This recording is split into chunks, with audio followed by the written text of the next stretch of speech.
તમારો જ એક મીડિયા કર્મચારી જેને દારૂના અડ્ડાને એક્સપોઝ કર્યો છે એની સામે ફેબ્રિકેટેડ એફઆઈઆર થઈ છે, તો એ તમે પ્રાઇમ ટાઈમ શોમાં નથી ચલાવી શકતા. કદાચ તમને એવું લાગતું હોય ને કે નાનો પત્રકાર છે, આપણને શું ફેર પડે, આઉટ ઓફ કંટ્રોલ હોય ઘાટલોડિયા પોલીસ સ્ટેશન તો એવું સ્ટેટમેન્ટ જારી કરી દો કે પીઆઈ ઘાટલોડિયા પોલીસ સ્ટેશન અમારા કંટ્રોલમાં નથી અને મનમરજીથી ચાલે છે. વિડીયો બનાવી અને બુટલેગરની બદનામી કરી. અરે એને કોઈ ઇજ્જત નહોતી ત્યારે તો એને બુટલેગરનો ધંધો ચાલુ કર્યો છે. ગુજરાતમાં દારૂબંધી છે.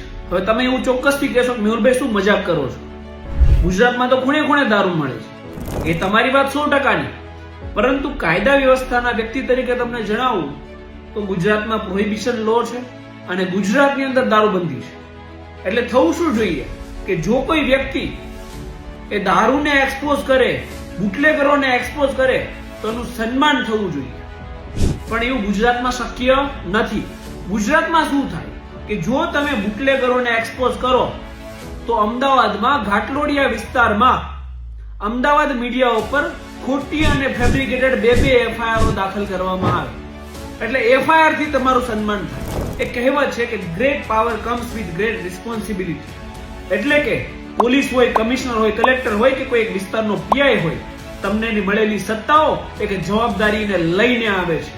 આ દેશનો કાયદો એ હરેક ગરીબ અને સામાન્ય વ્યક્તિને ન્યાય મળે ને એટલા માટે છે.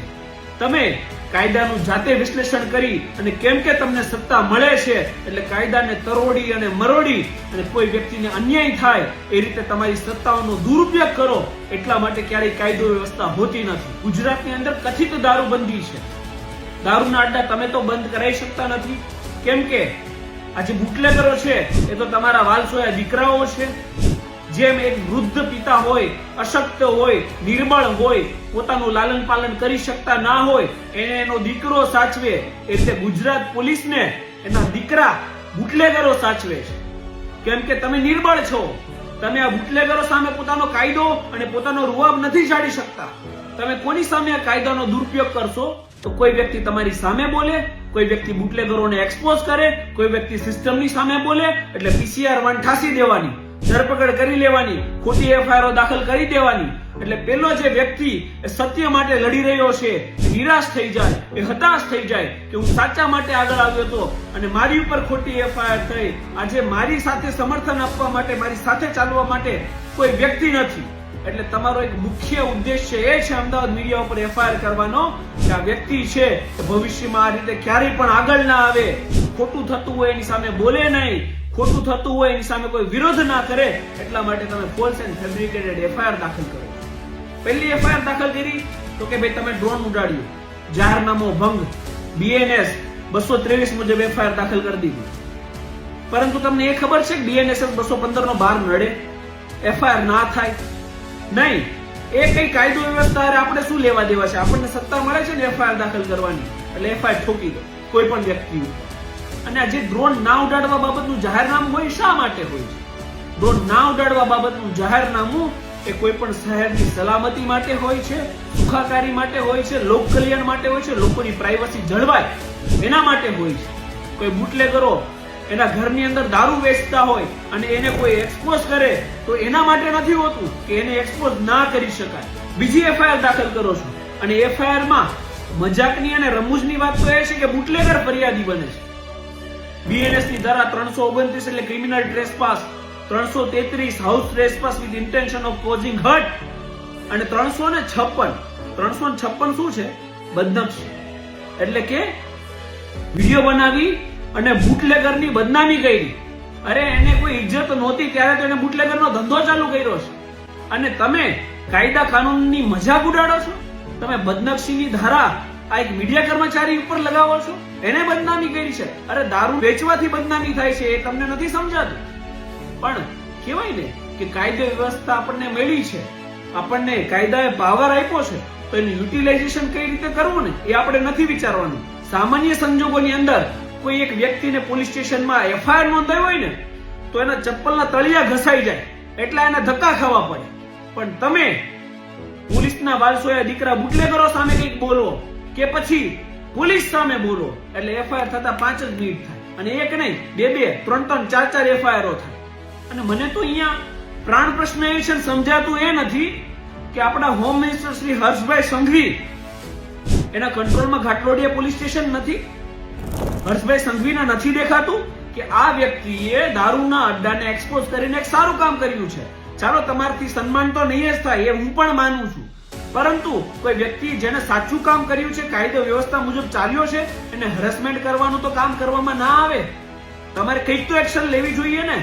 અને ચાલો, આ તો હજી એફઆઈઆર થઈ છે, સારું છે. બાકી બુટલેગરો અને પોલીસ મળીને જ કામ કરે છે. આ બુટલેગરને એવું કહી દીધું હોત કે ભાઈ તું મર્ડર કરાવી દે, ઇન્વેસ્ટિગેશન તો અમારે જ કરવાનું છે, તો એ પણ શક્ય હતું. તો મારે હર્ષભાઈ સંઘવીને એક નમ્ર વિનંતી છે કે જો આઉટ ઓફ કંટ્રોલ હોય ઘાટલોડિયા પોલીસ સ્ટેશન, તો એવું સ્ટેટમેન્ટ જારી કરી દો કે પીઆઈ ઘાટલોડિયા પોલીસ સ્ટેશન અમારા કંટ્રોલમાં નથી અને મનમરજીથી ચાલે છે.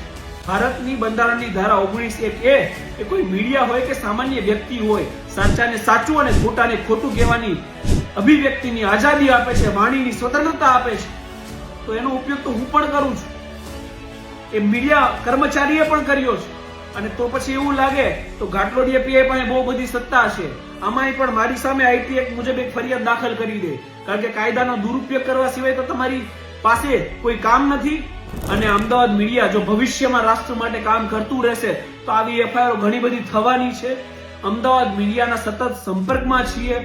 લીગલી, અન્ય કોઈ પણ સોશિયલી કે અન્ય કોઈ પણ પ્રકારની સહાય હોય તો અમે અમદાવાદ મીડિયાની ટીમ, સંપૂર્ણ ટીમ સાથે, નાનામાં નાનાથી લઈને મોટામાં મોટા પત્રકારની સાથે અમે છીએ અને અમે મદદ કરતા રહીશું. અને અહીંયા તો મને મૂંઝવણનો પ્રશ્ન હજુ અહીંયા એક ઉપસ્થિત થાય છે, કેમ કે આ ફેસબુક પેજ, ઇન્સ્ટાગ્રામ પેજથી મીડિયા ચલાવે છે, તો અન્ય મીડિયા કર્મચારીને કઈ બોલવું નથી, કઈ દેખાતું નથી અને પ્રાઇમ ટાઈમ શો ચલાવાય નથી. 8 વાગે આવી જઈશ, અમે આમ કરી નાખશું, તેમ કરી નાખશું, રાષ્ટ્ર માટે આમ કરશું, ગુજરાતની જનતા માટે આમ કરશું, મોટા મોટા ચિલ્લમ ચિલ્લા. પરંતુ હકીકતનો જે મુદ્દો છે કે ખૂણે ખૂણે દારૂ વેચાય છે, એ પ્રાઇમ ટાઈમ શોમાં તમે નથી ચલાવી શકતા. તમારો જે સહ મીડિયા કર્મચારી જેને દારૂના અડ્ડાને એક્સપોઝ કર્યો છે એની સામે ફેબ્રિકેટેડ એફઆઈઆર થઈ છે, તો એ તમે પ્રાઇમ ટાઈમ શોમાં નથી ચલાવી શકતા. કદાચ તમને એવું લાગતું હોય ને કે નાનો પત્રકાર છે, આપણને શું ફેર પડે, આજે નાનો છે, કાલે તમારી મીડિયાનો તમારો જ એડિટર હશે, તમારો ચીફ ડાયરેક્ટર હશે, એની સાથે આવી ખોટી એફઆઈઆર થશે. એટલું યાદ રાખજો, આજની ચૂપ્પી એ તમને નડશે, મને નડશે, જનતાને નડશે અને મોટામાં મોટા ધુરંધર પત્રકારોને પણ નડશે. આ યાદ રાખજો કે જ્યારે ખોટું થતું હોય ને ત્યારે અવાજ ઉઠાવવો એ તમારી અને મારી આ ભારત દેશના નાગરિક તરીકે એક નૈતિક ફરજ છે, નહીં તો ભોગ બનવામાં જાજો સમય નહીં લાગે. આ સાથે જય હિન્દ, જય સંવિધાન, ધન્યવાદ.